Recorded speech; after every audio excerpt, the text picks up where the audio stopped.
Buenos días, buenas tardes o buenas noches a todas las personas que se están uniendo a este webinario. Webinario que se llama Distribución equitativa de los beneficios derivados de los recursos genéticos, género y justicia en la era de la información sobre secuencias genéticas. Yo soy Minal y me gustaría darles la bienvenida a todos en nombre de Women for Biodiversity.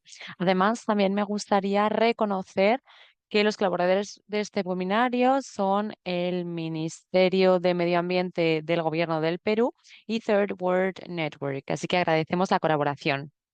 Siguiente diapositiva, por favor. Antes de comenzar, me gustaría compartir con ustedes información técnica. Les voy a pedir que todo el mundo, por favor, mantenga los micrófonos en silencio para no molestar a los panelistas cuando den sus presentaciones. Además, tenemos disponibles los servicios de interpretación tanto en español como en francés. Para activar la interpretación, lo que tienen que hacer es hacer clic en la parte baja de su pantalla en el icono del globo mundial y seleccionar interpretación y su idioma de preferencia. Además, también voy a pedirles a nuestros panelistas que hablen despacio y de una forma clara para que las intérpretes puedan traducir todo el mensaje. Sabemos que este webinario trata siempre una temática bastante técnica, así que tengámoslo en cuenta. Después de las presentaciones de los panelistas, tendremos una ronda de preguntas y respuestas, así que les animamos a que escriban sus preguntas en la cajita de preguntas y respuestas o en el chat. Habiendo dicho esto, vamos a empezar. Siguiente diapositiva. Como bien sabemos, la información sobre secuencias digitales se refiere a datos digitales que representan secuencias de nucleótidos en material genético. Y en términos simples, es una forma digital de información genética que se encuentra en el DNA, RNA o otros recursos genéticos. Esta información se puede utilizar en diversas aplicaciones científicas y biotecnológicas, como la investigación sobre biodiversidad, desarrollo de nuevos medicamentos y terapias, mejoras agrícolas, el desarrollo de cultivos y procesos de biotecnología industrial, entre otros. Además, también sabemos que el CDB y el protocolo de Nagoya sobre el, el acceso a recursos genéticos y la distribución equitativa, para su uso nos dan un marco legal internacional para el acceso a los recursos genéticos y la distribución equitativa de los beneficios derivados de ellos. Las conversaciones que se han tenido en materia de DSI, en la investigación biotecnológica, empezaron en la reunión que se celebró en 2016 de la Conferencia de las Partes. Desde entonces, las negociaciones del CDB se han asegurado de que el uso del DSI se compartan los beneficios derivados de este DSI. Con ese fin, la reunión número 15 de la COP en 2022 tomó la decisión de establecer un mecanismo multilateral para compartir los beneficios del uso del DSI y establecer un proceso justo, transparente, inclusivo, participativo y con límite de tiempo para desarrollar este mecanismo. Después de prolongadas debates en las intersecciones, el Fondo de Canis se ha lanzado como un mecanismo financiero global. Este Fondo de Cali forma parte del mecanismo multilateral para apoyar la conservación de la biodiversidad y garantizar un reparto justo de los beneficios del uso de los recursos genéticos durante la COP16 para el CBD. No obstante, nos tenemos que hacer algunas preguntas sobre este tema. Tenemos que tener mayor claridad sobre los mecanismos para los usuarios. Tenemos que tener también en cuenta algunos puntos legales porque sabemos que hay políticas nacionales que son diferentes. Además, también hay un cierto riesgo de excepción de algunos usuarios y esto también podría ser negativo para los regímenes de distribución de beneficios. Tenemos que asegurarnos de que se aborden todas estas cuestiones. Al mismo tiempo, queda por ver si los fondos se transfieren realmente a los pueblos indígenas y a las comunidades locales, así como a las mujeres, y qué tipo de mecanismos se adoptarán. Nuestro objetivo en este webinario era de abordar algunas de estas preguntas. incluyendo la importancia de la decisión del DSI y el camino hacia su operacionalización. ¿Cuál es la relación que existe entre el Fondo Cali y los mecanismos multilaterales, así como con la legislación nacional actual y los marcos políticos?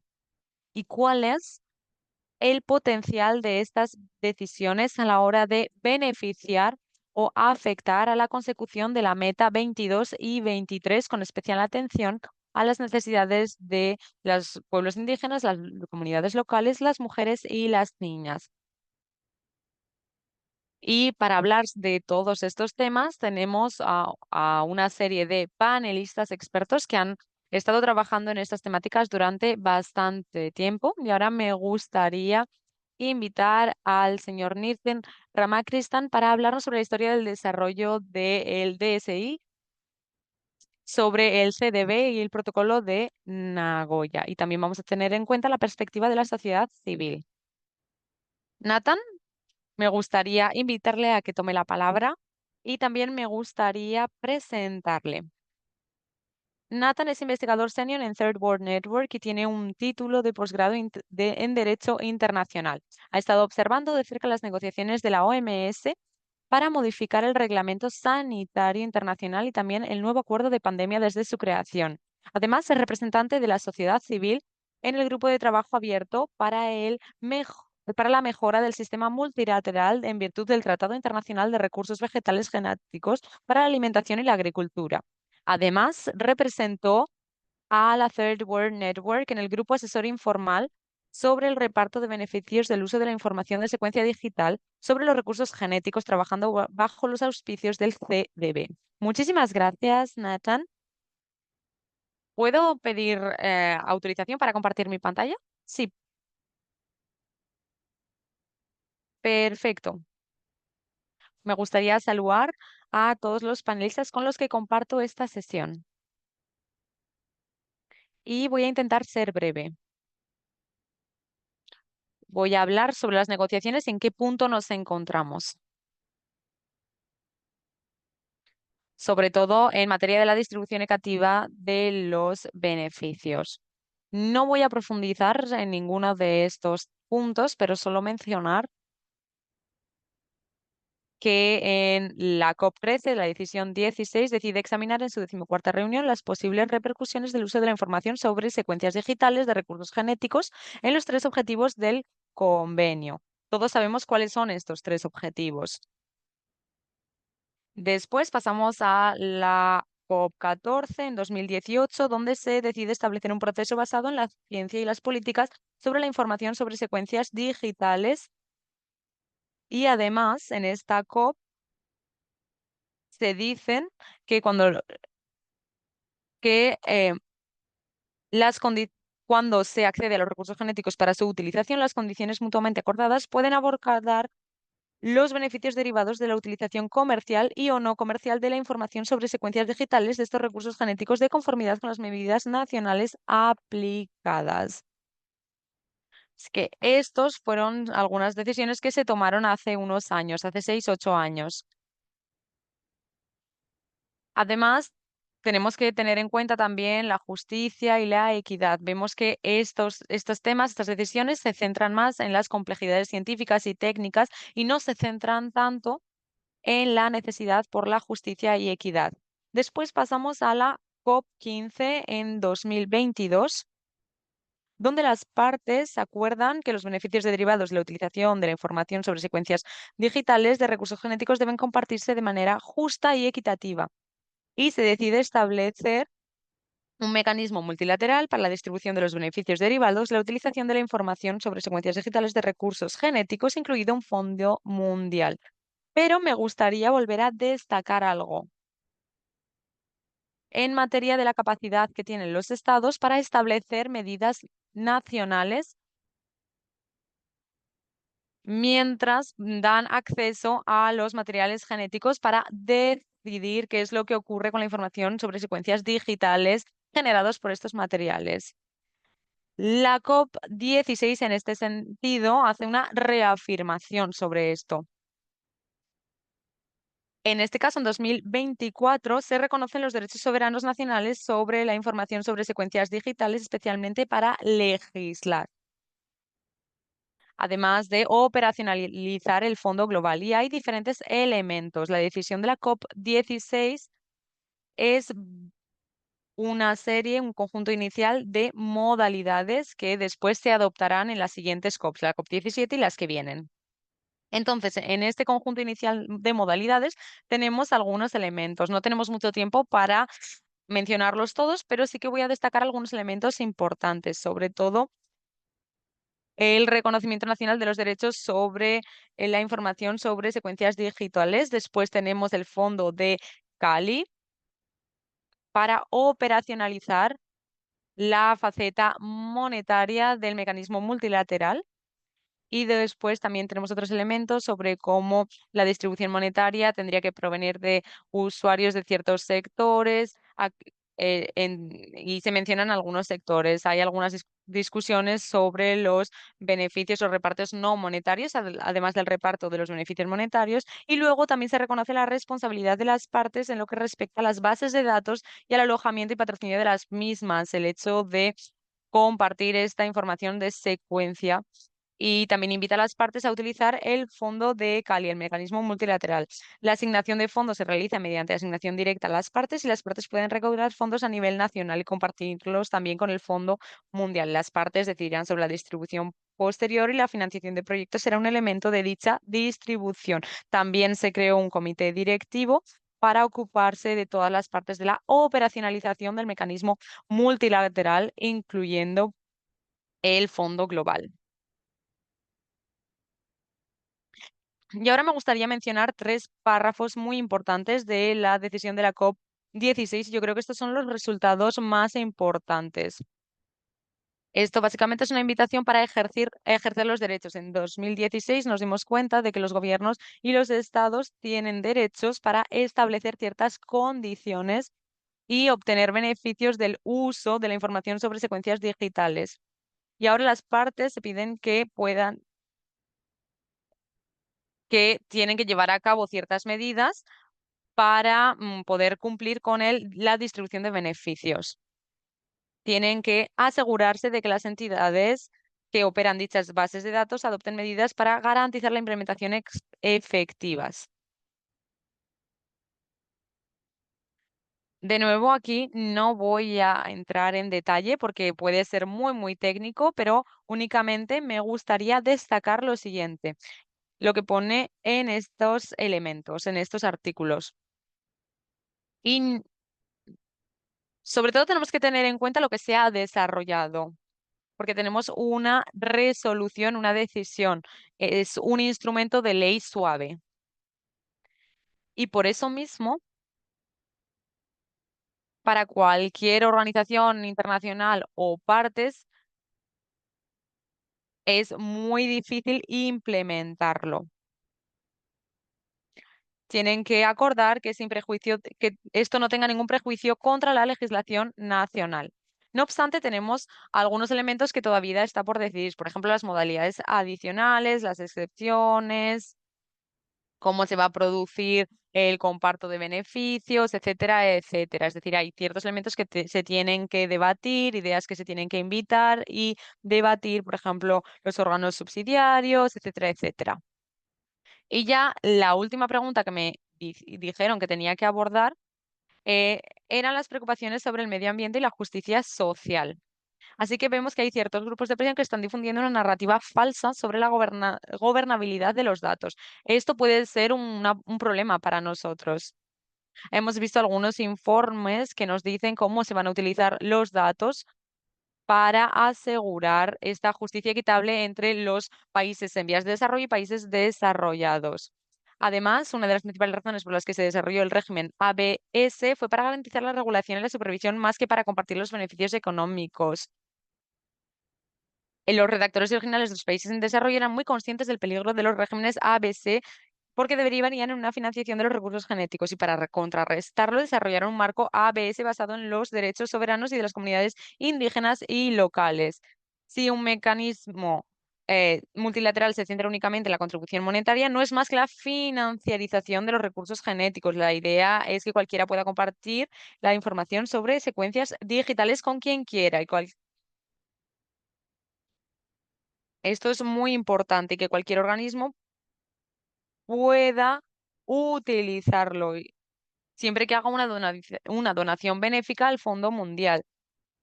Y esto sería la financiarización de los recursos genéticos de nuevo. Así que estas son preocupaciones.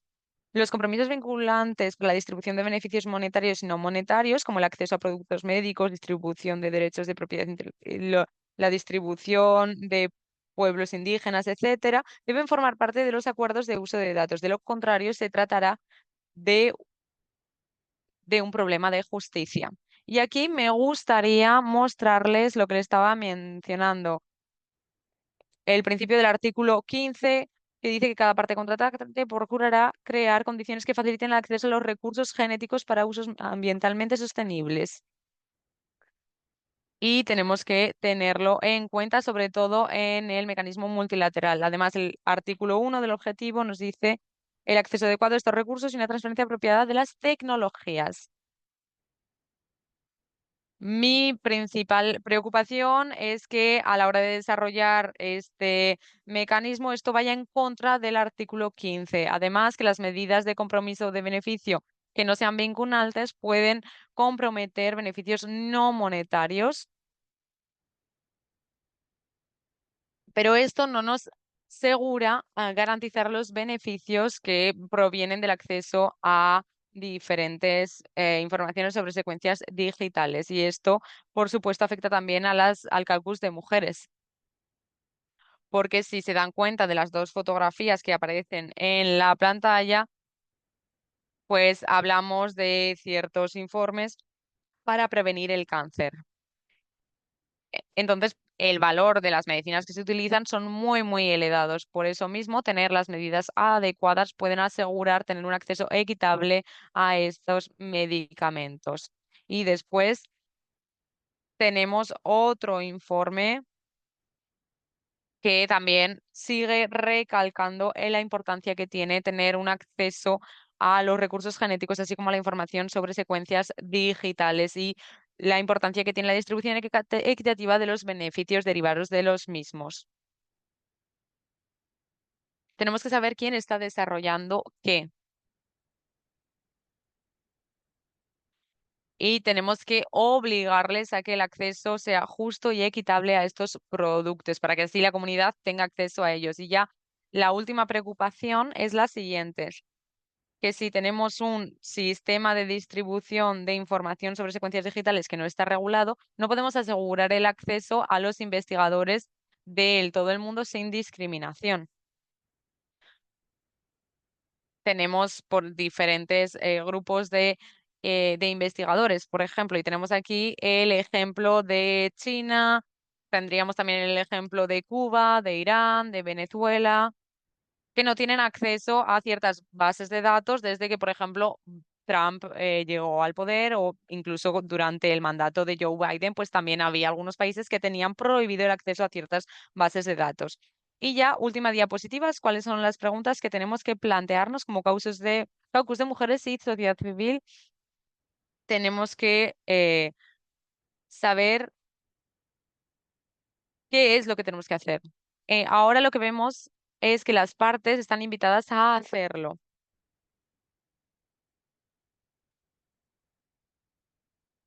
Hay una decisión que invita a las partes a utilizar medidas administrativas legales para que las medidas eh, sean obligatorias, pero tenemos que tener en cuenta que durante los últimos 8 años no pudimos implementar esta regulación sobre la información sobre secuencias digitales, pues ya sea porque no teníamos las suficientes capacidades, por las presiones que estábamos sufriendo de los lobbies, etcétera. Entonces, lo que tenemos que saber es si vamos a alentar o desalentar a los países a desarrollar capacidades y legislaciones nacionales. No estamos hablando solo de que el mecanismo multilateral tendría que ser el único sistema, sino que tiene que ser un sistema muy importante que ayude a los países en vías de desarrollo o a los países que no tengan las suficientes capacidades a que puedan asegurar el monitoreo y los beneficios no monetarios. Después, cómo las comunidades van a poder controlar los recursos y los datos. No tendríamos que dejar nuestros recursos genéticos en un dominio público donde las personas puedan utilizarlo sin ni tan siquiera identificarse. Así que, ¿cómo podemos crear estos sistemas de vigilancia y de monitoreo para así lograr una transparencia y participación mejor? Muchísimas gracias.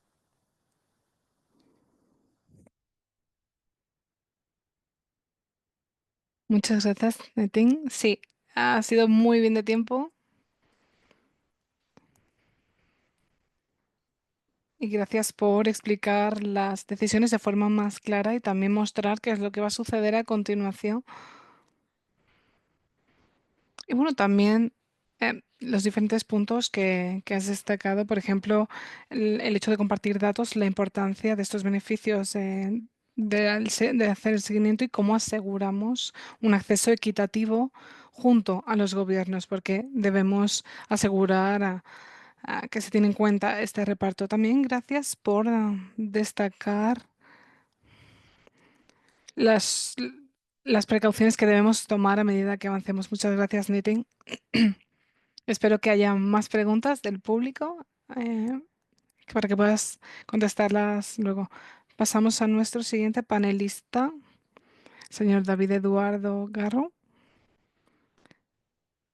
director de la Dirección de Recursos Genéticos y Biodiversidad del Ministerio de Medio Ambiente del Gobierno de Perú. Es biólogo especializado en biotecnología y bioseguridad. Ha elaborado una serie de directrices, reglamentos y protocolos para el uso seguro de los organismos genéticamente modificados. También es un experto en acceso y participación en beneficios. Además de esto, también es miembro fundador de la Asociación Peruana de Periodistas y Comunicadores Científicos. Y va a compartir con nosotros y nosotros cómo estas decisiones de DSI están relacionadas con la legislación peruana. Muchas gracias. Tiene la palabra. Muchas gracias, Minal. Voy a mostrar mi presentación para que así quede más claro.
Muchas gracias, David,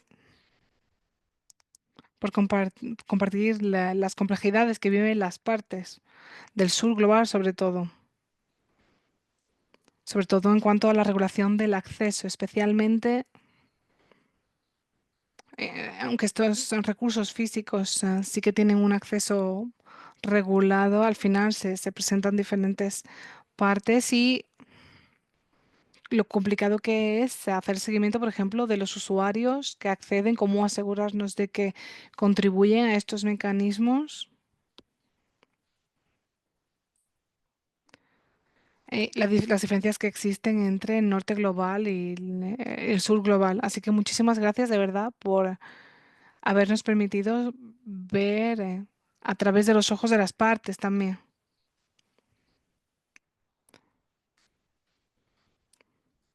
Y cuáles son algunos de los desafíos que tendremos que abordar a medida que avancemos con estos mecanismos multilaterales y cómo se diseñen. Dicho esto, vamos a presentar a nuestro siguiente ponente. Bienvenido, doctor Silecaya. Nuestra doctora es una asesora legal de estrategia política, participación y tendencias en biodiversidad, acceso y participación de los beneficios y sostenibilidad con experiencia internacional en todas las industrias. Es doctora en Derecho Internacional y Europeo por la Universidad de Gante, en Bélgica, y ha impartido cursos sobre biodiversidad y derechos en varias universidades europeas. También es la fundadora y consultora principal de ABIS, donde brinda asesoramiento legal y político a gobiernos, instituciones de investigación e industria. Desempeña un papel activo en la toma de decisiones internacionales en organismos que marcan tendencia, como son la IPBES y la UICN. Y va a contarnos cómo estos mecanismos existentes, teniendo en cuenta el protocolo de Nagoya, hablan de las necesidades de las mujeres y niñas y las oportunidades y desafíos presentadas por las decisiones de SI en el fondo de Cali, eh, en la conservación de la biodiversidad. Muchas gracias, Minal. Buenos días, buenas tardes por mi parte. Y bueno, este interés personal en este foro IPBES y otras áreas que podemos mejorar y otras que sabemos, pero de las que hemos hablado menos quizás. Y como yo soy académica, pero también trabajo sobre el terreno, me gusta ver estas brechas prácticas dentro de la parte académica y el tema de DSI y género es uno de ellos. Y antes de pasar a entrar más en detalle y todos los documentos y marcos que tenemos, quería hablar de la idea de género en el mundo DSI y qué tipo de áreas tenemos que tener en cuenta. Con todas estas tecnologías nuevas, tenemos que buscar un equilibrio en la toma de decisiones y que sean informadas en cuanto a la aplicación de esta tecnología, la implicación que tiene esta tecnología, el impacto global que tiene y la gobernanza de la misma. Y cómo pueden ser desde ahí esta tecnología disruptiva. Y cuando digo disruptivas, hablo de tecnologías que crean sistemas nuevos o que cambian el propio sistema con el que operamos en la actualidad. Y DSI sin duda lo hace. ¿Y cómo lo hace? Cuando hoy pensamos en la conservación de la biodiversidad y la investigación, los proyectos de seguimiento, ya sean académicos o internacionales, multinacionales, DSI es el número uno para investigadores y investigadores científicos. Y empezamos observando estos datos que surgen que generan para bases de datos, para la investigación. El desarrollo empieza cuando hablamos hoy de biodiversidad. Así que DSI sí que ha sido una tecnología disruptiva, sin duda alguna.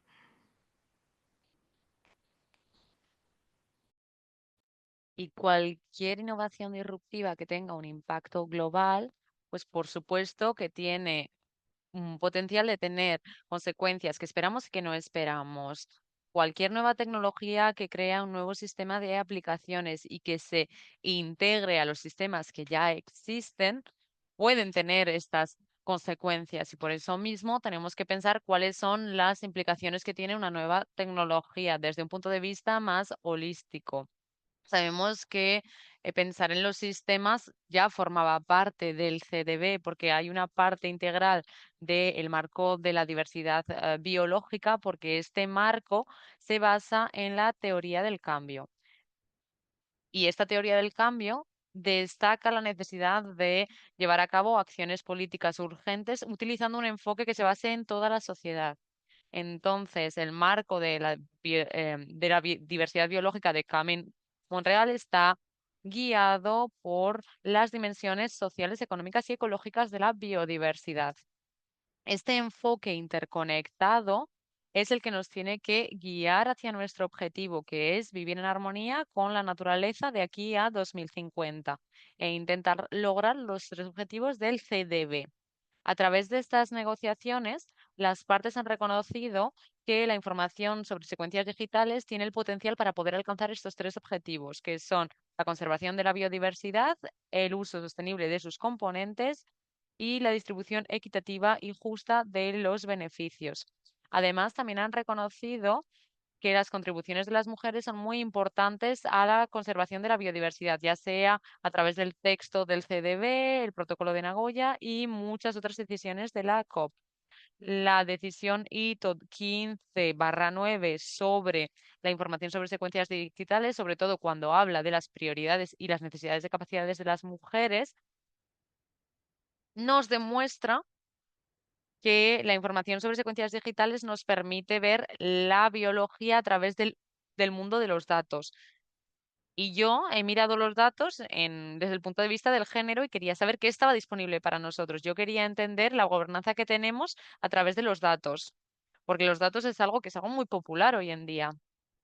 Así que muchas veces hablamos de ámbitos en los que nosotros como sociedad global hemos mejorado en los últimos años, pero nos damos cuenta de que seguimos enfrentándonos a diferentes desafíos y lo relacionamos con la gobernanza de DSI. Por ejemplo, toma de decisiones, digitalización de DSI y conservación y uso sostenible de la biodiversidad, así como la distribución equitativa. Hablemos ahora de los datos sobre las mujeres, las políticas y la toma de decisiones. De acuerdo con los datos recientes de ONU Mujeres, hoy solo el 10% de los líderes estatales son mujeres y las mujeres solo tienen el 22,8, solo 22,8% de mujeres están en los ministerios. Sabemos que en el Ministerio de Medio Ambiente, por ejemplo, las cifras, la participación de las mujeres son más elevadas, administración también y educación, porque los hombres es cierto que suelen tener puestos en ministerios de Economía, Defensa y Justicia. De acuerdo con el informe del Banco Mundial, las mujeres hoy en día tienen derecho a 2/3 de los derechos a los que tienen acceso los hombres. Y a pesar de que el que los derechos legales existan en los países con rentas más altas, sabemos que estadísticamente es menos de 1/3 de las políticas y la toma de decisiones se las realizan las mujeres y que las mujeres no pueden disfrutar de tantos derechos como lo hacen los hombres hoy en día. Así que ahora vamos a pensar en las mujeres y la ciencia. Por supuesto, las mujeres también tendrían que tener algunos puestos en materia de información sobre secuencias digitales. Sabemos que las mujeres cada vez están más presentes en el ámbito de la ciencia en las últimas décadas. No obstante, sigue habiendo una brecha bastante crítica de las mujeres en la ciencia. De acuerdo con los datos de la UNESCO, más o menos 1 de cada 3 investigadores son mujeres y de acuerdo con estudios académicos, estos números también se ven reflejados en las publicaciones científicas que realizan las mujeres y los fondos de investigación que reciben las mujeres. De acuerdo con datos recientes de WIPO,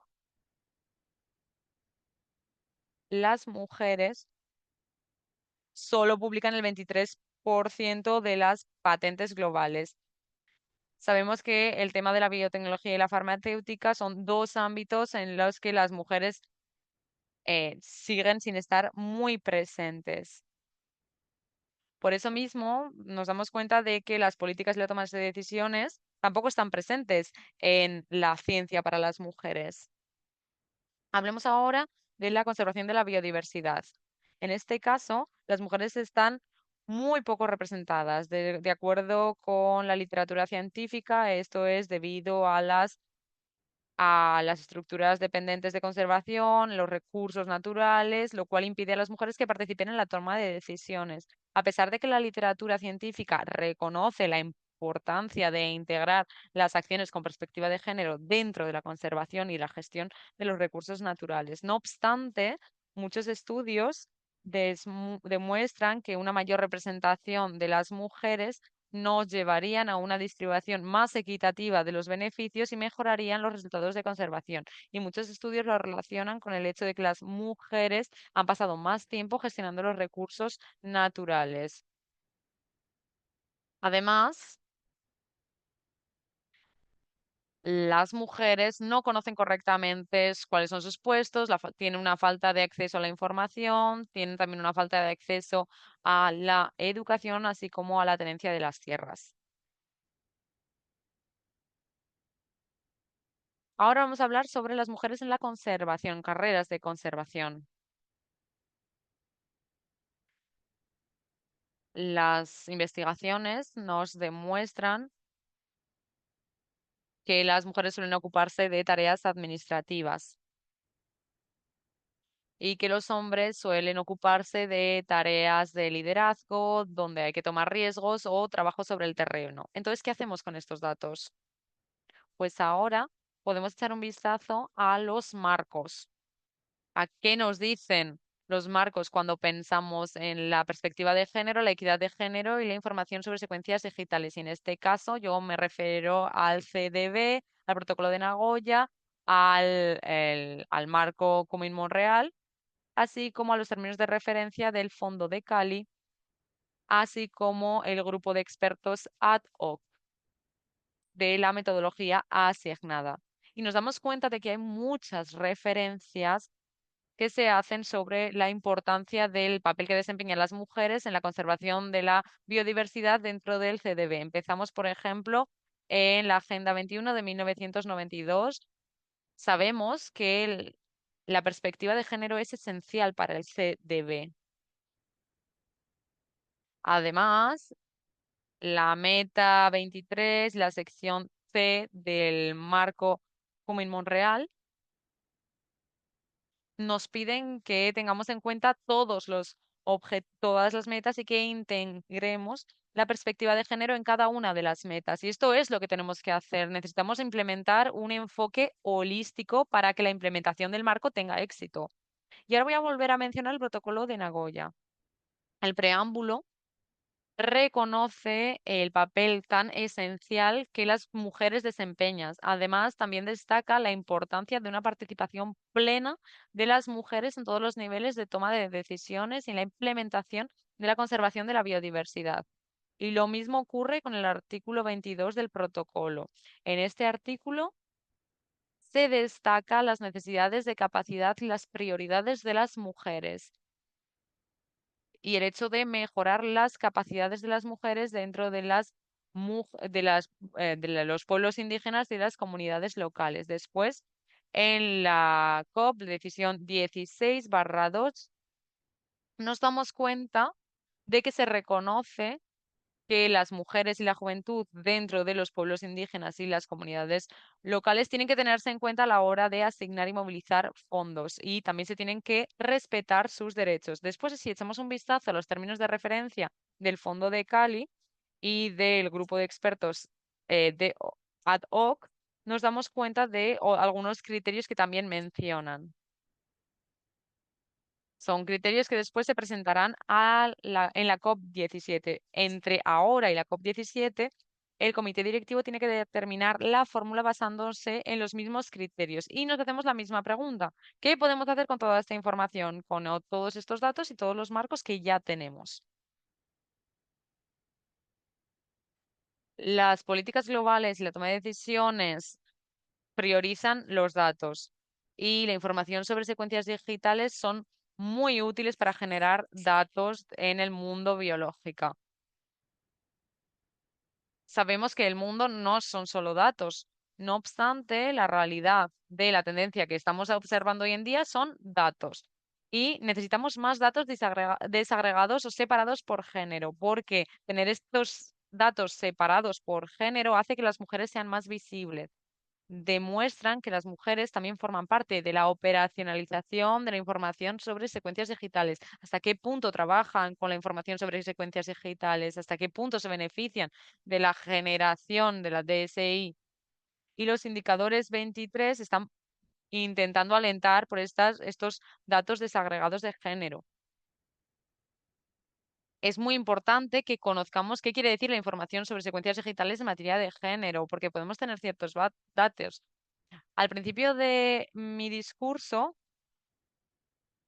yo he hablado de cifras de 1 de cada 3 mujeres. Por eso mismo, necesitamos políticas con perspectiva de género. Necesitamos políticas que tengan en cuenta todas las perspectivas, tanto de hombres como de mujeres. Y además, también tenemos que mejorar las capacidades de las mujeres para que puedan participar en la toma de decisiones, en la ciencia, en la innovación y que tengan la habilidad de poder convertirse en beneficiarias efectivas de la distribución equitativa de los beneficios. Y por último, también necesitamos una colaboración entre todas las partes, el gobierno, las ONGs, los pueblos indígenas, las comunidades locales, las instituciones científicas y la industria para mejorar esta perspectiva de género. Únicamente con la perspectiva de género podremos garantizar el enfoque que se centra en toda la sociedad, que aparece en el marco Cumen-Montreal, y así podremos tratar todas estas causas raíces. Por eso mismo es muy importante que el comité directivo tenga en cuenta todas las necesidades de las mujeres, ya sea a la hora de asignar, de determinar la fórmula de asignación. Sabemos también que los cambios sistémicos requieren implementar un enfoque mm, integral de la sociedad. El CDB y el protocolo de Nagoya reconocen la importancia que tienen las mujeres para la conservación y la distribución de beneficios. Pero es nuestra responsabilidad, es la responsabilidad de todo el mundo de que estas palabras sean reales. Y me gustaría acabar mi discurso con algo que se dijo en ONU Mujeres. La desigualdad de género afecta a todo el mundo, en particular a las mujeres y a las niñas. Y me gustaría añadir lo siguiente. La desigualdad de género afecta a todo el mundo en todos los sitios, porque estamos en un mundo muy interconectado. Las políticas de un país afectan a muchos otros países. Las decisiones económicas de un país tienen un impacto en muchos otros países. Estamos viviendo en una biosfera y las decisiones de un país en el mundo nos afectan a todos nosotros. Las mujeres son fuertes, poderosas y resilientes. Y necesitamos que todos los sistemas lo reconozcan, asegurar así que las mujeres puedan participar en su creación, la creación de estos sistemas. No hablamos solo de la inclusión, sino también de un empoderamiento, que puedan ser capaces de codiseñar los sistemas, porque la biodiversidad al final consiste en una diversidad de la vida en la Tierra y esto nos incluye a todas. Mucho de lo que yo he mencionado hoy es algo que se publicó ya con el apoyo de la Agencia Noruega para el Desarrollo y la Cooperación y estaré encantada de compartir el estudio con los participantes de este webinario. Muchísimas gracias. Muchísimas gracias por destacar que ya tenemos aquellos marcos internacionales en- implementados, pero desde ahora hasta la COP17 nos tenemos que asegurar de que haya más datos distribuidos o separados por género. Además, también tenemos que comprometernos para ver cómo el Fondo de Cali, así como el mecanismo multilateral, puede asegurar que se respetan las necesidades de las mujeres y de las niñas. Así que muchísimas gracias por ayudarnos a entender por qué es tan importante todo esto. Porque efectivamente necesitamos los datos. Vivimos en un mundo en el que se valoran mucho los datos. Compartiremos el informe político que ha mencionado. Ahora nos queda muy poquito tiempo, así que vamos a seguir avanzando. Y voy a pasar a presentar a nuestra última panelista, a la doctora June Rubis. La doctora June Rubis comenzó su carrera como bióloga de la conservación y lleva 12 años trabajando en el campo práctico de la conservación de la vida silvestre, tanto en Borneo de Indonesia como en Malasia. Su investigación doctoral examinó un enfoque indígena decolonial para la conservación de los orangutanes en Sarawak.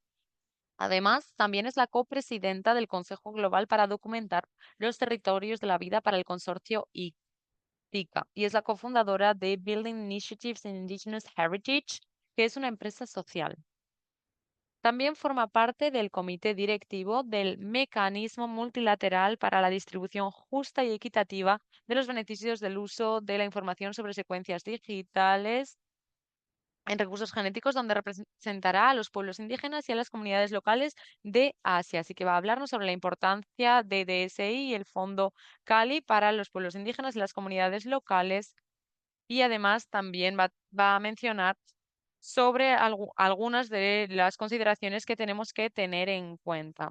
Le pasamos la palabra, doctora John. Muchísimas gracias, Mina. Muchísimas gracias a todos. Antes de empezar, me gustaría ver si puedo compartir la pantalla. Y me gusta reconocer el trabajo de defensoría realizado por los pueblos indígenas y la defensoría que realizan los pueblos indígenas en los diferentes foros internacionales, porque sin este trabajo que han realizado no estaríamos donde estamos en el día de hoy.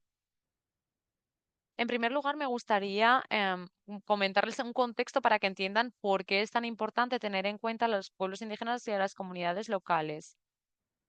Efectivamente, los datos son muy importantes y vitales. No obstante, los datos no son neutros. Son un recurso que forma parte de las dinámicas de poder, control y de las mercancías. Así que para los pueblos indígenas y las comunidades locales, todo esto está relacionado con la identidad de la tierra y la gobernanza de las comunidades. Por eso mismo, tenemos que tenerlo en cuenta. Además, son activos que pueden despojar a los pueblos indígenas y a las comunidades locales. He visto que hay personas de IFP y me gustaría darles un saludo de aquí. Edith Yolanda Terán, que está aquí también. También tenemos a Rodrigo y a Yasmín, que son expertos de DSI, así que me gustaría mencionarlos porque esta presentación no la hubiese podido hacer sin ellos. Entonces, cuando pensamos en los marcos, de la DSI, tenemos que pensar también en los riesgos de los marcos.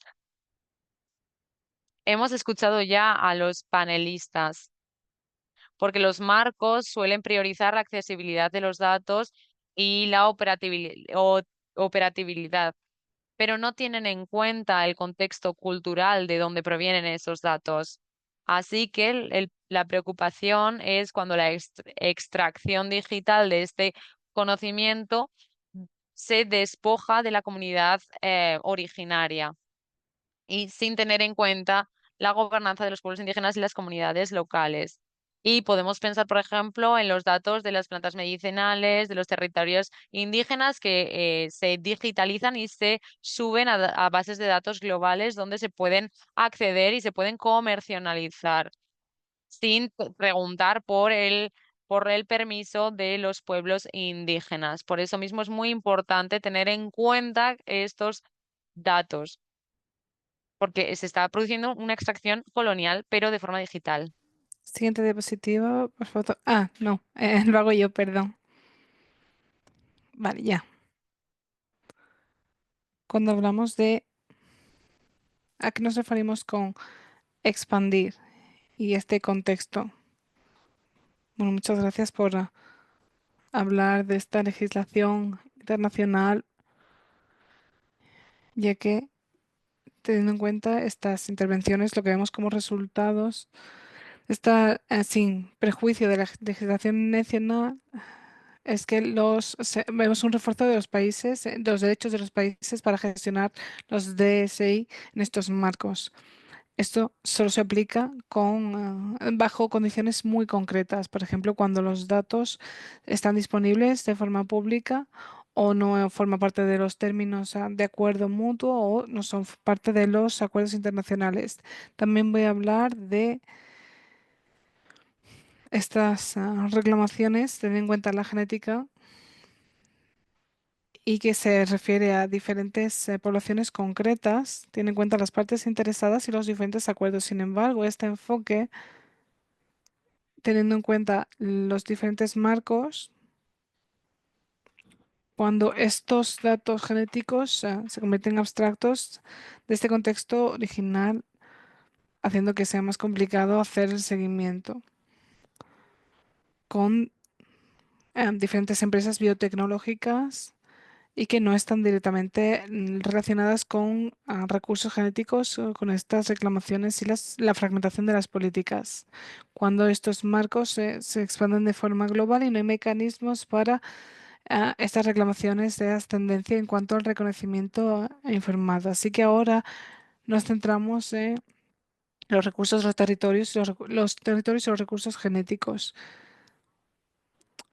La cuestión es cómo podemos anclar estos datos protegidos que se generan en los territorios y los propios recursos genéticos. Podemos pensar, por ejemplo, en utilizar los derechos de los pueblos indígenas para que mantengan el control de esta herencia y territorio cultural.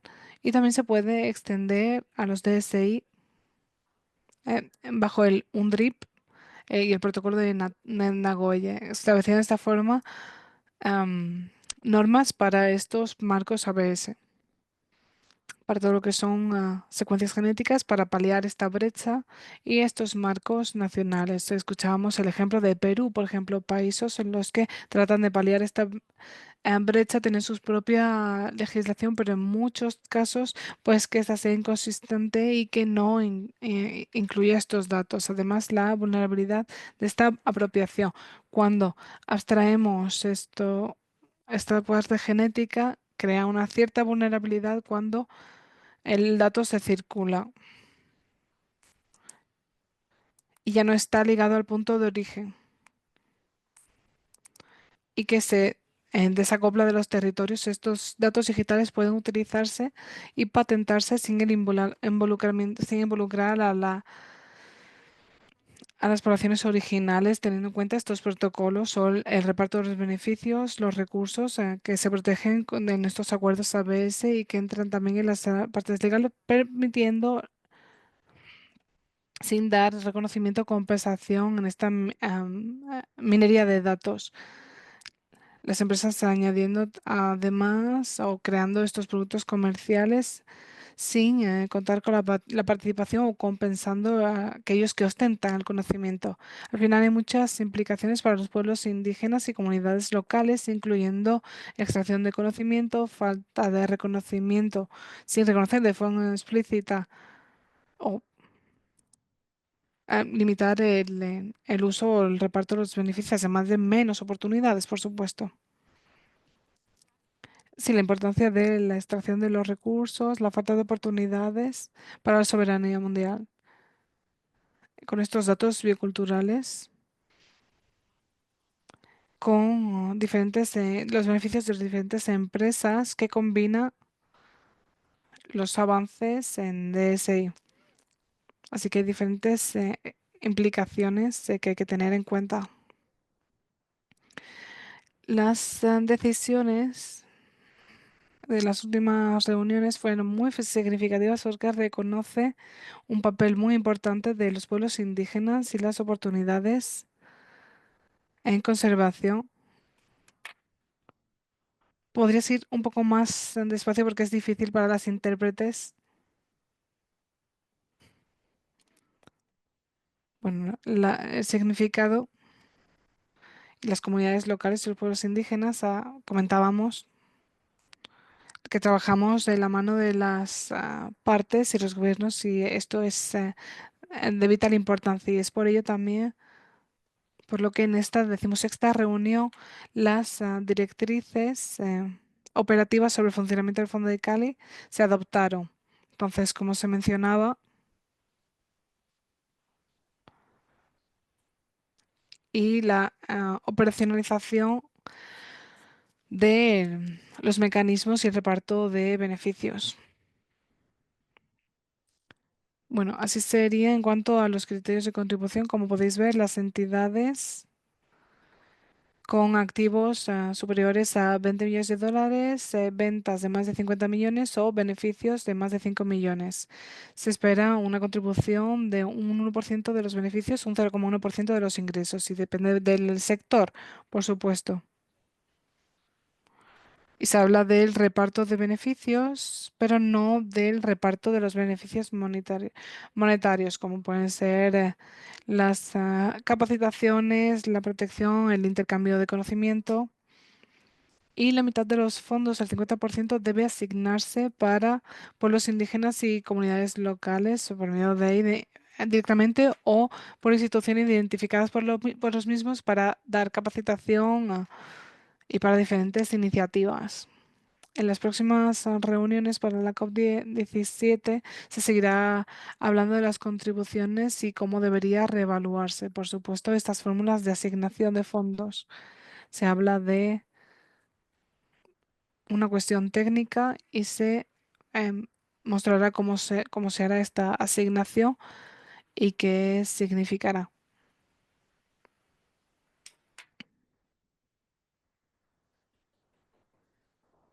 Bueno, estas son las acciones necesarias para apoyar el fondo de Cali.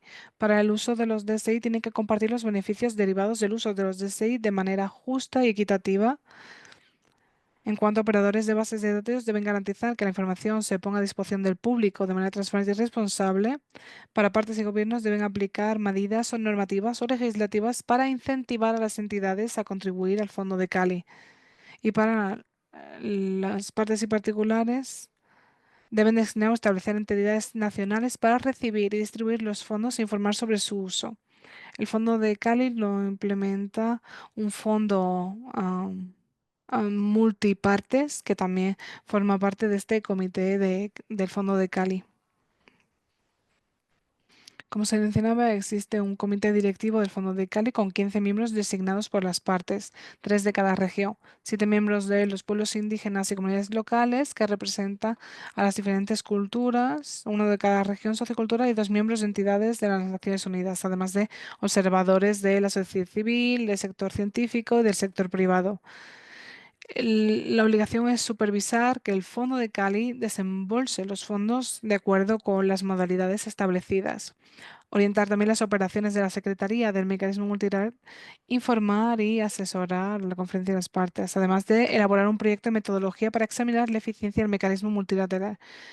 Este comité directivo debe trabajar con los expertos técnicos también. ¿Cuáles son las implicaciones para los pueblos indígenas y comunidades locales? Como mencionaba, este fondo es nuevo para la conservación de la biodiversidad. Entonces, al menos el 15% será a fondos de acceso directo. He visto una pregunta en el chat justamente sobre cómo podemos asegurarnos de que el 15% va a los pueblos indígenas y comunidades locales. Se pueden buscar una alineación estratégica con las políticas nacionales y los marcos existentes, además de reformular los datos como activos bioculturales en lugar de recursos extractivos. Entonces, recuperar los datos a su origen. También hay riesgos, una posible apropiación indebida de datos y la erosión cultural si las medidas de protección no son sólidas. Al final, esto es una contribución voluntaria y la ausencia de mecanismos de cumplimiento fuertes, pues traen estas consecuencias. Las partes no, o las empresas no hacen lo que deberían.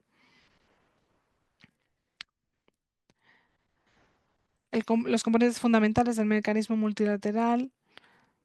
Bueno, esperamos ver más transparencia y rendición de cuentas en la gobernanza de los datos y en la asignación de los fondos. Dicho esto, trabajando con las partes y con el fondo y trabajar con el fondo de Cali, al final es increíble oportunidad, pero debemos continuar. Esto es solo un paso. Debemos buscar a más pueblos indígenas y comunidades locales que se vean representadas directamente en los procesos, en los diferentes procedimientos, en los marcos a diferentes niveles, nacional, regional, global, y contar con protocolos bioculturales como componentes fundamentales. Y también cómo podemos proteger a los recursos que surgen de los territorios, y como mencionaba, podemos anclarlo bajo el protocolo de Nagoya y los marcos ABS nacionales, porque esto apoyará a los pueblos indígenas y comunidades locales. ¿Cuáles son entonces los componentes claves que deben aplicarse? Mecanismos justos y equitativos de distribución de beneficios. Se puede desarrollar conjuntamente acuerdos de intercambio de datos que reconozcan las estructuras de gobernanza de pueblos indígenas y comunidades locales. Garantizar la transparencia también en la recopilación, el uso y la distribución de los beneficios derivados. También conseguir una mayor transparencia. También existe un fondo con el que trabajan pueblos indígenas y comunidades locales para controlar cómo se tiene acceso y se usan sus datos. Y también debería haber acuerdos vinculantes y cómo podemos, bueno, creo que deberíamos, al menos el 50% de la asignación debería mostrarse y la mayor parte del trabajo de incidencia en cuanto a los diferentes sistemas que existen se pueden utilizar. Por ejemplo, estas personas deberían poder gestionarlo y debería entenderse el DSI, porque es posible tener un marco para incluir los datos. Es algo que debemos considerar, que los datos bioculturales son una forma protegida de conocimiento de herencia de legado cultural, y debemos tener en cuenta las diferentes iniciativas. Hay que apoyar a los pueblos indígenas y comunidades locales para desarrollar sus capacidades técnicas para gestionar y hacer el seguimiento de los recursos genéticos, y, por supuesto, dar acceso a los fondos, porque no siempre se cuenta con estos mecanismos, y deberían incluir el establecimiento de mecanismos para informar de un uso o mal uso de estos datos. También el consentimiento libre, previo e informado en la gobernanza de los datos digitales. Al final hay mucho conocimiento que ayuda, por ejemplo, a mujeres, a pueblos indígenas y comunidades locales, y al que solo acceden las mujeres. Al final, eso también es el derecho a decir que no, y debemos apoyar el derecho a decir no, a compartir estos datos, y que haya, por supuesto, una participación plena y efectiva. Por otro lado, ¿cómo podemos conseguir una participación más significativa? Quizás con más debates, elaborar, por ejemplo, trabajando en el tema de la gobernanza, los diferentes marcos. Como Niti comentaba, podemos hablar de reparto de beneficios. También esta colaboración de protocolos. Sí, ¿quién es responsable al final? Porque me preocupa en el caso de los pueblos indígenas y comunidades locales. Debemos asegurarnos de que su capacidad para tener influencia en las decisiones clave, que a pesar de ello sigan siendo visibles y fuertes. Debemos una incidencia más fuerte para el control de los datos y del fondo, que sea un fondo, un principio fundamental, además de reconocer el rol que desempeñan las mujeres. Por otro lado, en los diferentes marcos de soberanía de datos, hace poco lo vimos en Canberra, en una conferencia de las alianzas globales, vínculos con la Alianza Global de Datos Indígenas. Hay países como Nueva Zelanda, Australia, en países de Norteamérica. En el de Nueva Zelanda hay una labor muy interesante sobre la soberanía de datos y cómo podemos prevenir una mala apropiación, y cómo los pueblos indígenas pueden controlar sus datos.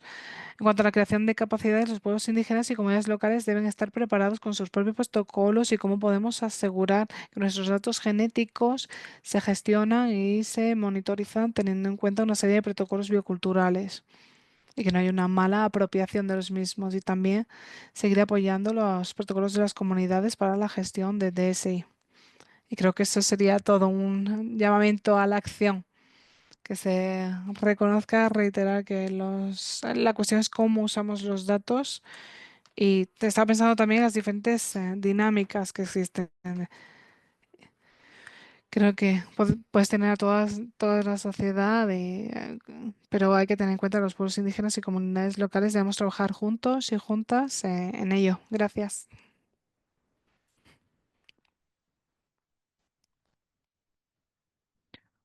Muchas gracias, Jung, especialmente por destacar que los datos también son un activo biocultural para muchas comunidades y todavía no tenemos mecanismos regulatorios.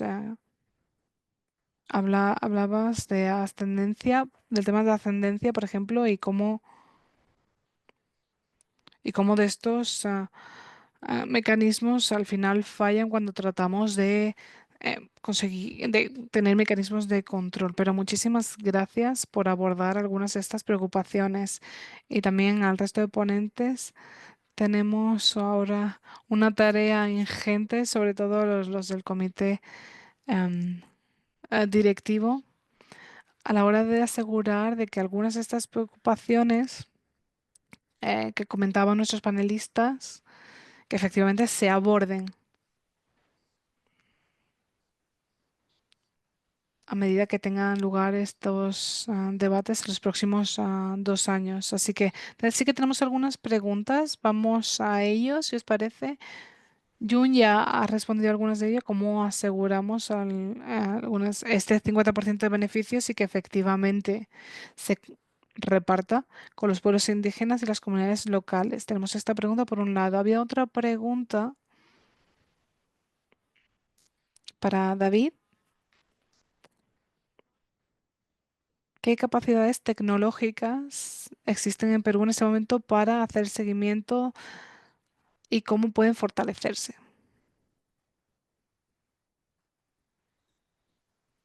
Gracias por la pregunta.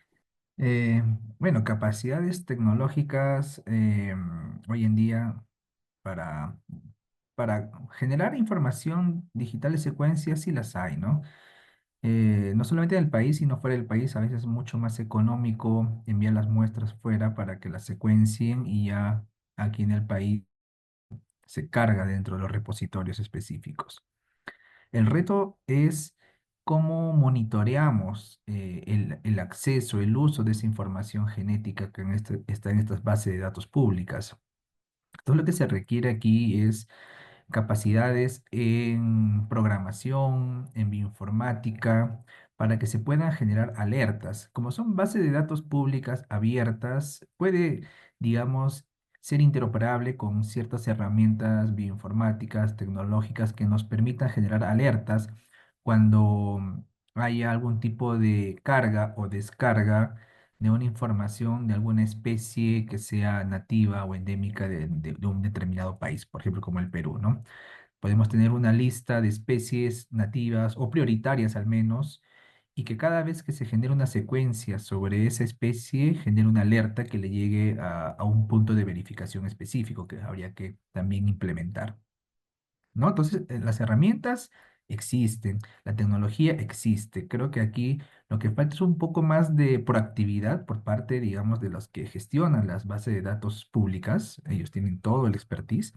O en todo caso, que transfieran tecnología, presupuesto para que cada parte pueda implementarlo y hacer un monitoreo específico de las secuencias digitales que son originarias de sus territorios.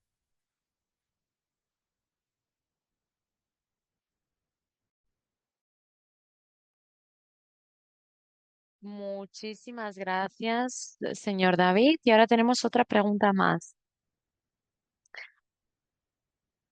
¿Sería posible tener marcos jurídicos sobre DSI en la región LAC? Eh, yo pienso que sí, al menos en esta parte del continente, en Sudamérica, eh, Brasil, Colombia, Ecuador, Bolivia, Perú.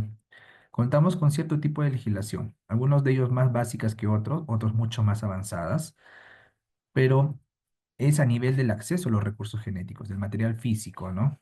Entonces, al contar con esta base, es mucho más fácil, de alguna manera, extrapolarlo a la información genética.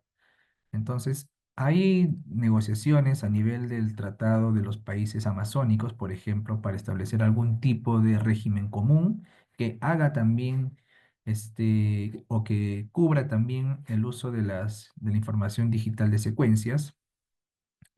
Países como Colombia y Perú que ya tienen un sistema regulatorio y que considera la información genética, también estamos viendo mecanismos para implementar específicamente cómo gestionar esta información en el país. Entonces, sí hay, al menos en Latinoamérica, hay bastante experiencia en la gestión de los recursos genéticos que puede ser extrapolado a la información digital de secuencias.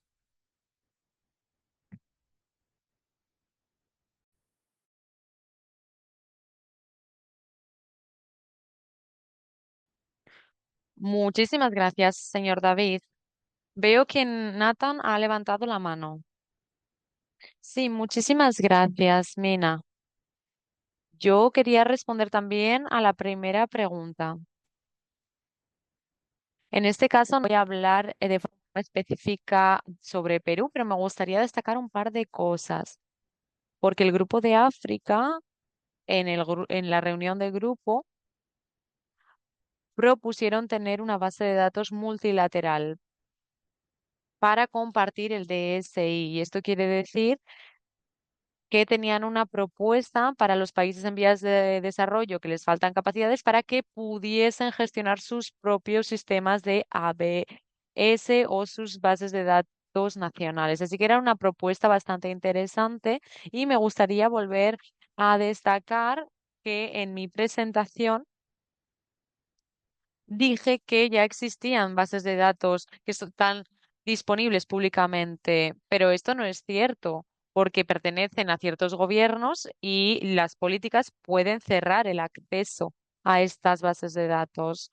Por lo tanto, tenemos una ilusión de que tenemos una garantía de tener acceso abierto a las bases de datos, pero no es así. Por eso mismo, creo que es muy importante establecer mecanismos o marcos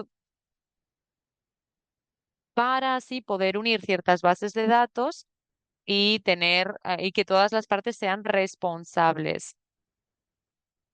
Porque hay muchas medidas, empezando, por ejemplo, de un registro de usuario básico, así como alertas sobre IA. No tenemos que utilizar todas las medidas, por supuesto, pero no tenemos que asumir tampoco que la comunidad científica pues querría trabajar con todo esto. Porque yo he visto que hay al menos 290 científicos que han escrito a la OMS pidiendo responsabilidad por bases de datos en el contexto de la pandemia. Así que no tenemos que asumir que la comunidad científica no quieren tener un acceso anónimo, etcétera. No, necesitan también tener bases de datos responsables que sean transparentes para todas las partes. Muchísimas gracias, Nathan, por darnos una pizca más de claridad sobre estas bases de datos, porque son bases de datos que ya están disponibles no solo para los investigadores, sino para personas que han quizás generado estos datos, lo cual incluye los pueblos indígenas y las comunidades locales. Y tenemos una solicitud para los panelistas. Nos están pidiendo si podemos compartir las presentaciones que han compartido. Si a todos los panelistas les parece bien, podremos compartirlas. Pero queremos primero tener su consentimiento. Recordarles que esta sesión se está retransmitiendo a través de YouTube, así que pueden acceder a nuestro canal de YouTube, Women for Biodiversity, y allí lo tendrán disponible en caso de que tengan que tener acceso a la información que se ha compartido. Luego tenemos otro comentario que es para todos los panelistas, para quien quiera. Teniendo en cuenta el aspecto voluntario del fondo de Cali, hay muchas empresas que dicen que como no existen reglas claras, mm, no van a tener que llevar a cabo una doble distribución, sobre todo de acuerdo con las normas nacionales, así como el mecanismo multilateral. Y me gustaría tener una clarificación. ¿Es cierto que las grandes empresas no van a tener que hacerlo? Y si es el caso, ¿cómo podemos seguir adelante? ¿Alguien podría darnos una respuesta en este sentido? ¿Alguien de nuestros panelistas? ¿Puedo tomar la palabra? Sí, adelante, Nathan. Yo tengo que decir que eso es un mito, el hecho de que las empresas van a tener que hacer doble pagos, porque el ámbito del mecanismo multilateral es muy claro y esto aparece en el párrafo 1 del índice. Se, se establece el uso del DSI, que para utilizarlo tienen que pagar en el fondo global. Si el uso del DSI pertenece a otras jurisdicciones, pues entonces tienen que pagar al fondo respectivo o lo que sea. Yo, de hecho, soy investigador de ciencias sociales y yo pago dinero a la librería de Oxford, a la librería de Cambridge y pues así es como funcionan las cosas. Por lo tanto, si estamos, efectivamente van a tener que compartir los beneficios basándose en su uso. Así que este comentario es un mito. No van a tener que hacer, no van a tener que hacer pagos dobles, pero sí que van a tener que tener una distribución de beneficios. Y de hecho, el párrafo 1 era para evitar esta idea de los pagos dobles. Vale, pues muchísimas gracias, Nathan. Solo nos quedan 3 minutos.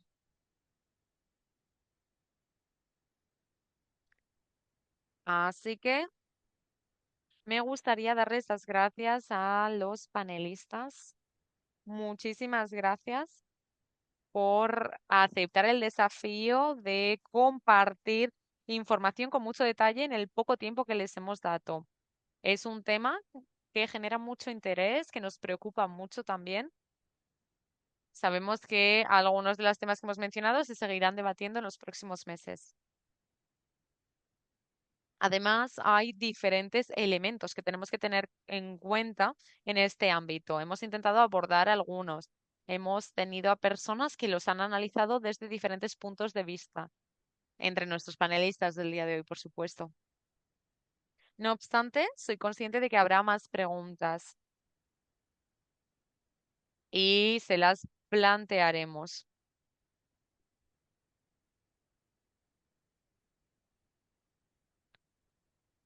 Ay, tenemos una pregunta que es muy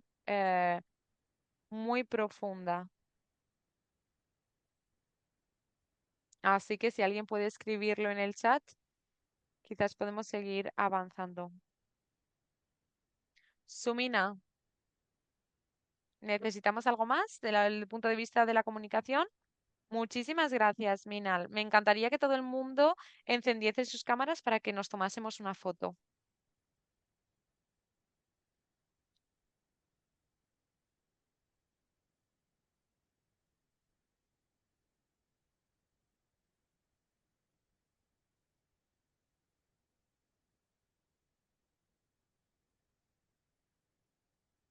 Perfecto, muchas gracias. Entonces, vamos a ver si a la de 3 todo el mundo puede sonreír. 1, 2 y 3.